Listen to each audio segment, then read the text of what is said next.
El título de estas reflexiones de sermones frente a los registros de la vida.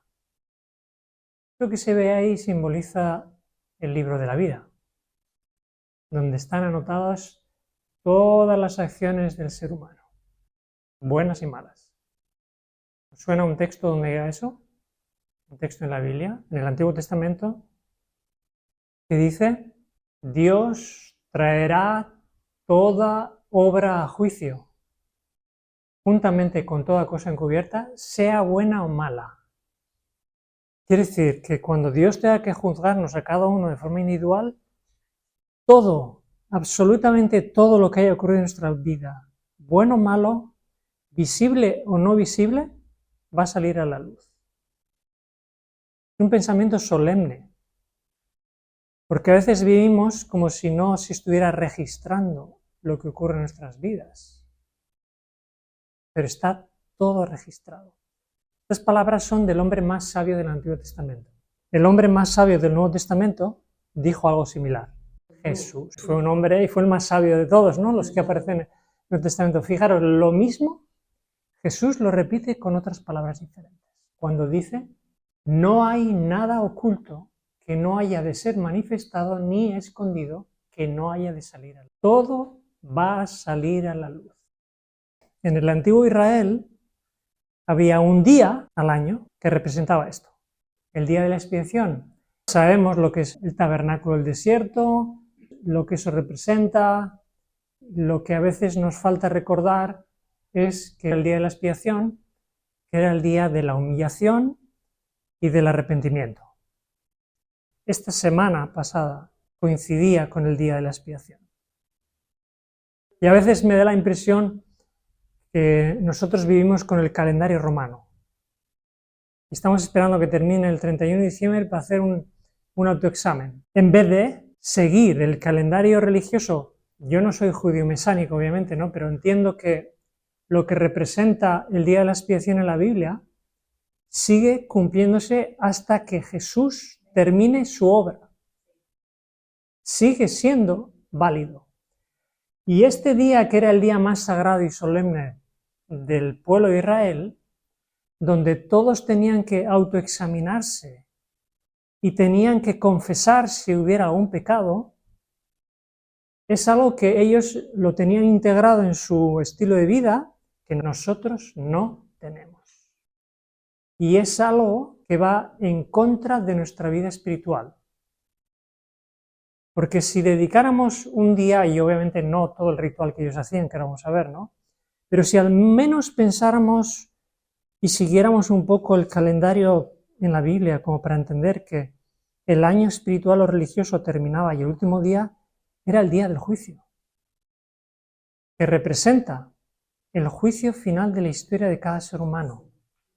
En ese día, en realidad, lo que representaba ese día es que todos los pecados iban a ser transferidos del lugar santo al santísimo, es lo que viene a decir Levítico 16:15.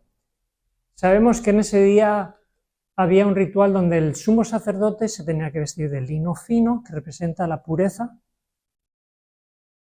Obviamente este hombre tenía que estar limpio de su propia vida y de sus pecados antes de oficiar como sumo sacerdote. Había un ritual donde se hacía un sacrificio. De hecho, este era uno de ellos, no solo este, donde se ofrecían rituales de sangre. Las imágenes son representativas, no son exactas, pero nos podemos hacer una idea.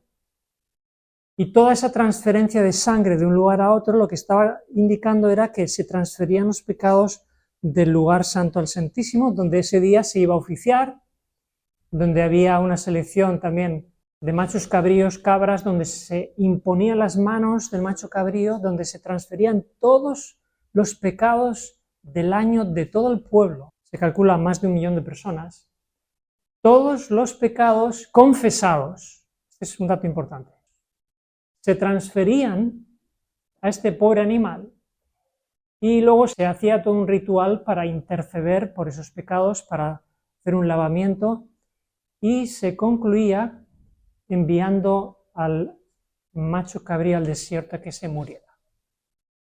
Todo esto, que era un símbolo, es realidad que todavía no se ha terminado de cumplir. Y creo que todos los que estáis aquí lo sabemos. El cumplimiento parcial de eso, si leemos en Hebreos, dice: tenemos tal sumo sacerdote, el cual se sentó a la diestra del trono de la majestad en los cielos, ministro del santuario y de aquel verdadero tabernáculo que levantó el Señor y no el hombre.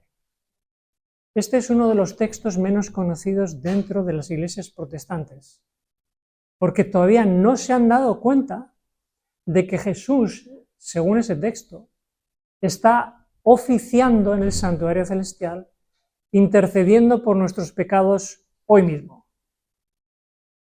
Repito la idea: Jesús está intercediendo en el cielo por cada una de aquellas personas que se arrepienten, simbolizando lo que se hacía en el día de la expiación en Israel.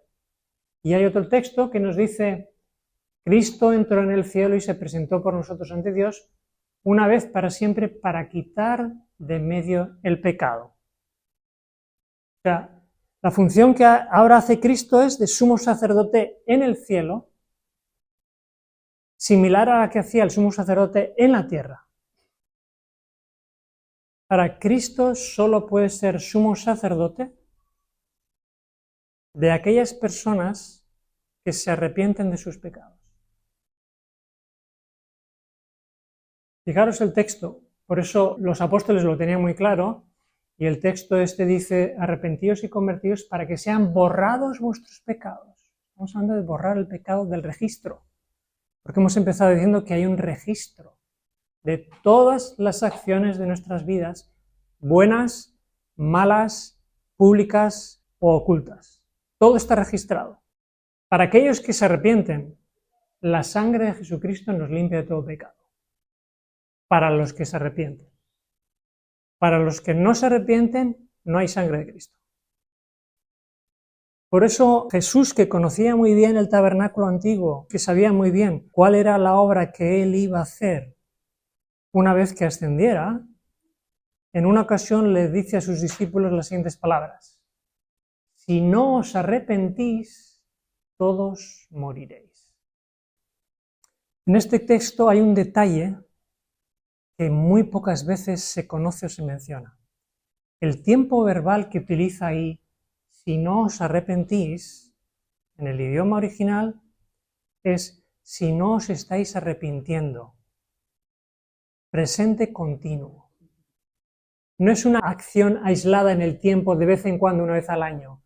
Es la predisposición que debe tener una persona a arrepentirse en cualquier momento.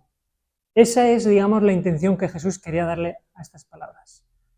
Eso es un poco el espíritu que tenía Job cuando dijo: ¿cuántas iniquidades y pecados tengo yo? Hazme entender mi transgresión y mi pecado. Job daba por hecho que él tenía transgresiones en su vida.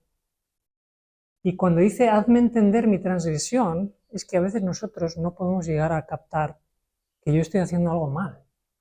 Por eso había un día de expiación, que es muy importante que podamos recordar. Yo suelo decir, cuando uno dedica un día y aparta todo lo que lo ocupa y se dedica a estar en la presencia de Dios, Dios habla. Dios habla siempre. Esta semana que se celebra el día de expiación, yo hice un día de ayuno y oración. Me cogí, dejé todo, me fui a una montaña bien elevada, bastante elevada. Inevitablemente, cuando uno está en la presencia de Dios, en la naturaleza, en algún momento dado Dios te dice algo. Y en esas horas que yo estuve aislado en la naturaleza, es como si Dios, este día que ha pasado esta semana, me dijera: esto que estás haciendo, tienes que hacerlo al revés. Es como que uno escucha, cuando se prepara el corazón para escuchar. Cuando uno no quiere escuchar la verdad, cuando uno no quiere corrección, no va a escuchar nada.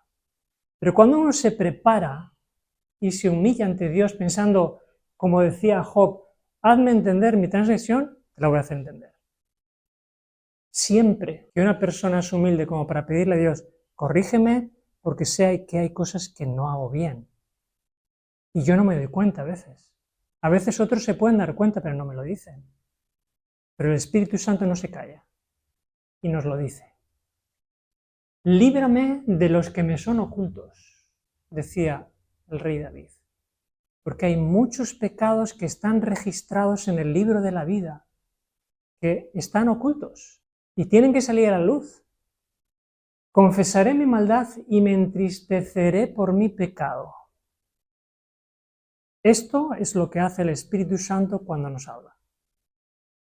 Entristecernos. Dice por ahí, si no recuerdo mal, la segunda carta a los Corintios, que hay una tristeza, la de Dios, que es para salvación, y la tristeza del mundo es para muerte. Dos tipos de tristezas diferentes. Dios nos tiene que entristecer y tenemos que estar preparados para que Dios nos entristezca cuando nos diga que hay cosas en nuestras vidas que hay que cambiar. Y hay un detalle del día de la expiación que muchas veces no se comenta, porque siempre que hablamos del día de la expiación, el día del perdón, el día de la remisión de pecados, y el pueblo comienza un nuevo año, y todos contentos porque Dios nos ha perdonado, pero hay un detalle que no se menciona normalmente, que está en la Biblia. La persona que no se arrepentía ese día de un pecado que se conocía era cortada del pueblo. Un pecador en Israel solo podía vivir un año en Israel, porque al cabo del año, si no se arrepentía, le invitaban a que se fuera. ¿Qué es lo que simboliza esto en el tiempo final? Que aquellos que no se arrepientan van a ser cortados del pueblo. Dice en este libro, si se conserva un solo pecado en el alma, o se retiene una mala práctica en la vida, todo el ser queda contaminado. Y dice, la persona viene a ser un instrumento de iniquidad por un solo pecado. La pregunta que tenemos que hacernos es, ¿tenemos un pecado del cual no nos hemos arrepentido? Porque si fuera así, somos instrumentos del enemigo. Dice en el libro del Éxodo, ¿qué es lo que ocurría?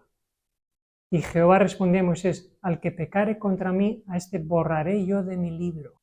Está hablando del libro de la vida. Y otro texto paralelo lo encontramos en Ezequiel. Si el justo se apartare de su justicia y cometiere maldad, hiciere conforme a talas abominaciones que el impío hizo, vivirá él. Ninguna, escuchar bien, esto es muy importante, ninguna de las justicias que hizo le serán tenidas en cuenta.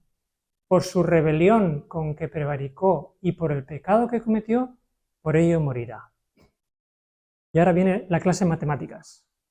Escuchad bien. Quiero que imaginéis, y vamos a pensar que estamos en el calendario espiritual y ya hemos terminado el año, ¿cuántas buenas acciones hemos hecho en este último año? Simplemente vamos a imaginar, a lo largo de todo un año entero, ¿cuántas buenas acciones crees que has podido hacer? Muy bien, eso me gusta. 1000. Vale, está bien. Vamos a darle un valor de 1 a cada una de vuestras buenas acciones. 1 punto. 1000 puntos tienes. 100 puntos. Y ahora vamos a pensar en los pecados. Y vamos a pensar que cada uno de los que hemos respondido aquí, hay un pecado del cual no nos hemos arrepentido. Y las matemáticas de Dios son 1000 por 0, 0. 100 por 0, 0. Porque un pecado equivale a 0. ¿Me entendéis lo que estoy diciendo? ¿Sí? Es lo que está diciendo este texto bíblico.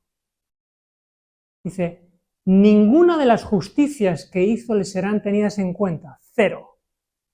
Por su rebelión con que prevaricó y por el pecado que cometió, por ello morirá. Explicado de forma más sencilla. Dios examinará el caso de cada individuo de un modo tan fiel y minucioso como si no hubiera otro ser en la tierra. Y fijaros lo que dice.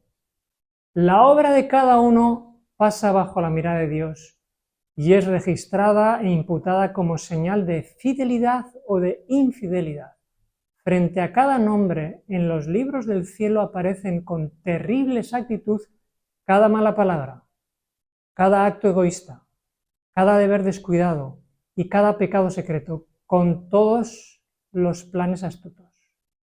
Las advertencias divinas despreciadas, los momentos perdidos, las oportunidades desperdiciadas, la influencia ejercida para bien o para mal, con sus amplios resultados todo fue registrado por el ángel anotador. Y sigue más adelante diciendo, si los que esconden y disculpan sus faltas pudiesen ver cómo Satanás se alegra de ello y los usa para desafiar a Cristo y sus santos ángeles, se apresurarían a confesar sus pecados y a renunciar a ellos. De los defectos de carácter se vale Satanás para intentar dominar toda la mente y sabe muy bien que si se conservan estos defectos lo logrará. ¿Y cómo termina esto? Cuando alguien tiene pecados en los libros de la memoria de los cuales no se ha arrepentido y que no han sido perdonados, su nombre será borrado del libro, y fijaros bien ahora lo que dice, y los registros de sus buenas obras serán borradas del libro de la memoria de Dios. 1000 buenas obras borradas si hay un pecado. O sea que todo lo buenos que pensemos que podamos llegar a ser, o todos los buen cristianos que pensemos que somos, si retenemos un pecado, 1000 por 0 es 0. O sea, las buenas obras, dice aquí, se borran del libro de la vida, como si no hubiéramos hecho ninguna.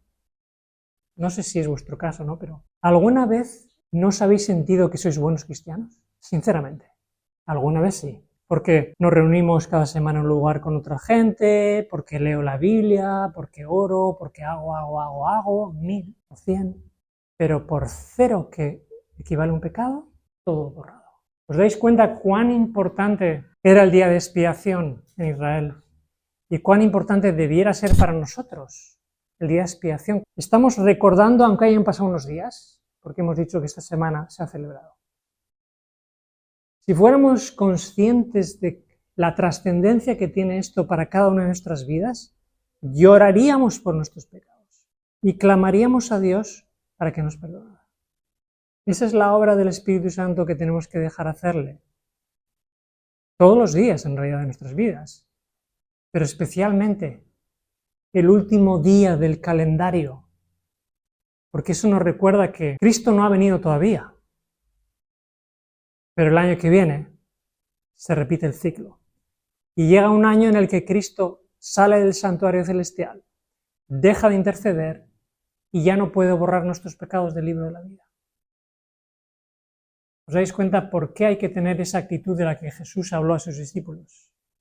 De estar siempre dispuesto a reconocer, tengo un problema que todavía no he solucionado, tengo un vicio, tengo algo que hay en mi vida que me ata todavía al mundo o al enemigo, del cual Dios me tiene que liberar y demostrar que el poder de Dios es mayor que el poder del pecado.